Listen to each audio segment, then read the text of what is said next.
السلام عليكم ورحمة الله وبركاته. معكم مس نورة وفيديو جديد وحرف مد جديد. نقول بسم الله ونكمل. احنا خلصنا الحمد لله الحركات القصيرة وبدأنا في الحركات الطويلة. وصلنا لحرف اخر حرف خدناه كان حرف الايه؟ الدال. يبقى بعديه حرف الزال. الزال من الحروف اللثوية اللي بنطلع فيها لساننا. واللي مش عارف يعني ايه الحروف اللثوية يتفرج على الفيديوهات اللي في القناة، هيلاقي شرح ليها. نكمل بسم الله. ذا، فاكرين الحركات القصيرة اللي هي الفتحة كسرة ضمة. طب يا مس فين المدود؟ عادي خالص، اللي عليها فتحة تبقى مد بالألف ذا، اللي تحتيها كسرة تبقى مد باليه ذي، اللي فوقيها ضمة تبقى مد بالواو ذو. بس بنطول فيها شوية، ما بقولش ازاي، بقول ذا واطلع لفوق عشان تبقى مد بالألف. عايزة كلمة يلا أولها ذا أو فيها ذا مد بالألف، ها، زي كلمة غذاء. غذاء. عايزة كلمة فيها ذي، ها، مذيع. مذيع. عايزة كلمة فيها ذو، ها، بذور. لازم دي المد بالواو، الحرف اللي قبليه يبقى واو علشان يبقى مد بالواو. تمام. يبقى دي كلمات النهارده: غذاء، مذيع، بذور. نيجي لتحليل الى مقاطع. تحليل الى مقاطع صوتيه. اللي اول مره يتفرج علينا، احنا وصلنا للقاعده الرابعه. قواعد احنا كاتبينها ورا عشان ما ننساهاش. القاعده الاولى المد مع الممدود، القاعده الثانيه السكون مع اللي قبله، القاعده الثالثه الشده تتفك الحرفين، الاول ساكن والثاني متحرك. القاعده الرابعه الالف واللام ليها نوعين: الالف اللام القمريه اللي هي ايه؟ اللي بتلاقي حركه السكون على اللام. طب الالف اللام الشمسيه بنعرفها ازاي؟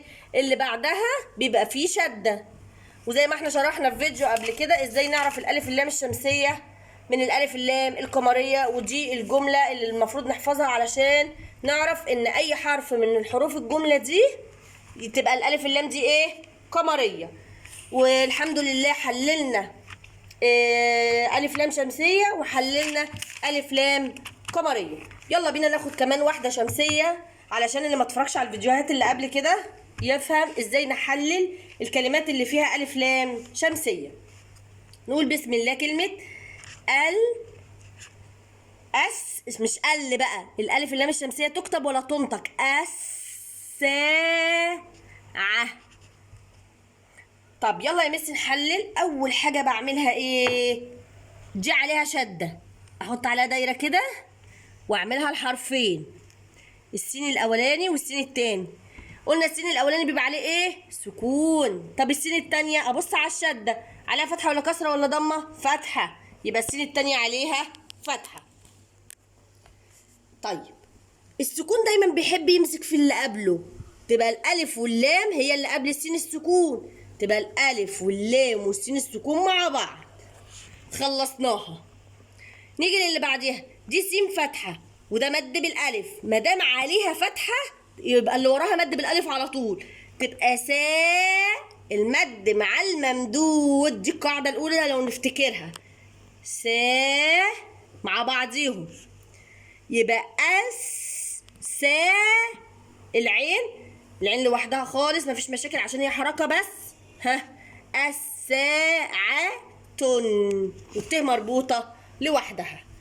كده حللنا الكلمة اللي فيها الألف لام الشمسية، وعرفنا منين إن هي ألف لام شمسية، عشان وراها حرف السين أو عشان اللي وراها عليه شدة. طب يا مس عايزين واحدة كمان مثلا قمرية. الجمل. بصوا بقى الحركة دي الألف واللام عليها سكون، يبقى على طول لوحدهم، يبقى السكون مع اللي قبله. أدي الألف واللام لوحدهم، خلصت. جيم لوحدها، ميم لوحدها، اللام لوحدها.